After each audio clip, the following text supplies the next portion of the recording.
नमस्कार, आपके साथ मैं हूं सुरभि शर्मा। बड़ी खबर पर अपडेट। बाबरी केस में सीबीआई की स्पेशल कोर्ट के फैसले की कॉपी आ गई है। कोर्ट ने पूरा फैसला 2300 पन्नों में लिखा है। इंडिया टीवी पर आप स्पेशल कोर्ट के फैसले की अब कॉपी देखेंगे। कोर्ट ने लालकृष्ण आडवाणी, मुरली मनोहर जोशी, कल्याण सिंह, उमा भारती समेत सभी 32 आरोपियों को बाइज्जत बरी कर दिया है।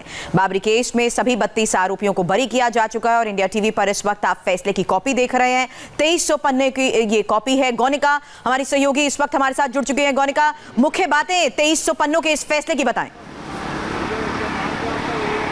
देखिए, जब जज एसके यादव ने आज फैसला सुनाया तो उन्होंने साफ इस फैसले में कहा कि ये पूर्व नियोजित घटना नहीं थी और जो उचित साक्ष्य हैं वो जो भी आरोपी हैं उनके खिलाफ नहीं थे। और उन्हीं साक्ष्यों को लेकर अब इस पूरी 2300 पन्नों की जजमेंट में बताया गया है कि इस पूरे 2300 पन्नों की जजमेंट में जिन लोगों के भी बयान लिए गए हैं उन बयानों में से या तो कोई व्यक्ति वहां पर उस घटना के वक्त मौजूद नहीं था, या तो उसे वो तारीख याद नहीं थी, या तो उसने उस कार सेवकों को नहीं देखा था, या फिर वहां पर जो आरोपी थे उनको नहीं देखा था। तो ये सारी चीजें जो है ये इस मामले में जो है यही बताया गया है कि यही वो साक्ष्य हैं जिन्हें गवाह के तौर पर पेश किया गया, लेकिन वो साक्ष्य पूरी तरह मजबूत नहीं है। इसके अलावा जो जर्नलिस्ट थे, जो पत्रकार थे जिनके बयान दर्ज किए गए, जिन्होंने खुद जाकर एफआईआर दर्ज करवाई थी, उनके लिए कहा गया है कि उनकी तरफ से जो भी रिपोर्ट्स, जो भी अखबार में न्यूज छापी गई, चाहे वो अगर किसी अखबार में छापी गई तो उसमें ये कहकर कहा गया कि ये मेरे सहयोगी के द्वारा ये देखा गया है। वो सहयोगी कौन था उसका नाम नहीं बताया गया।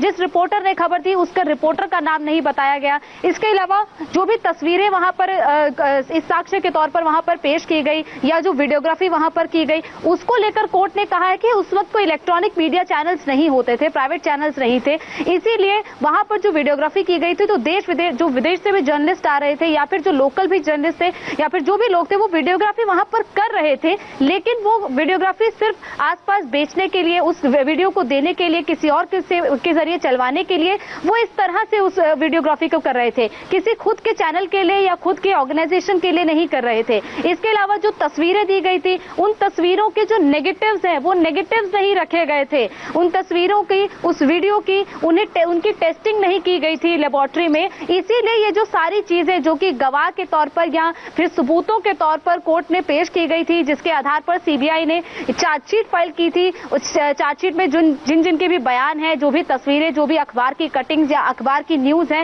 वो सारी चीजें जो है वो बेहद ही वीक एविडेंस है वो, और इन एविडेंसेस से कोई केस नहीं बनता है। क्योंकि यही कहा गया था जो गवाह वहां पर थे वो गवाह उस वक्त मौजूद थे, उन्होंने अपनी आंखों से देखा, लेकिन जब उनके बयान सीबीआई की तरफ से लिए गए हैं, जो कोर्ट में पेश किए गए हैं, उन बयानों में उनकी तरफ से कहा गया है कि उन्हें लगा कि ऐसा हुआ है या फिर उन्होंने किसी से सुना कि ऐसा हुआ है।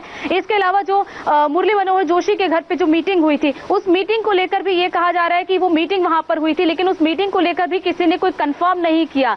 जिस भी अगर किसी जर्नलिस्ट ने वहां पर गवाही दी है इस पूरे मामले में, तो उसने ये इस मामले में ये नहीं कहा है कि ये जो मीटिंग हुई ये उसे कंफर्म है। उसमें कई ऐसी चीजें कहा गई कि भाजपा के सूत्रों से जानकारी मिली है, ये सूत्र कौन है ये जानकारी तक नहीं दी गई है। इसके अलावा जज ने एक अहम टिप्पणी भी इसमें की है कि अखबार में जो भी खबर अगर कोई दी गई है, किसी भी जर्नलिस्ट अगर रिपोर्टिंग की है, अखबार में कही हुई हर चीज सही हो ऐसा जरूरी नहीं है और कोर्ट उस आधार पर किसी भी तरह का फैसला नहीं सुना सकता। तो मुख्य तौर पर अगर 3 से 4 चीजें देखें तो गवाही, जो भी गवाह जिनके आधार पर ये पूरी चार्जशीट फाइल की गई, इसके अलावा जो अखबार की कटिंग, बहुत ही सरल शब्दों में आपने ये समझा दिया कि 2300 पन्नों के इस जजमेंट में मुख्य तौर पर बातें क्या हैं और किस लिहाज से ये कहा जा रहा है कि सत्य और न्याय की अब जीत हुई है।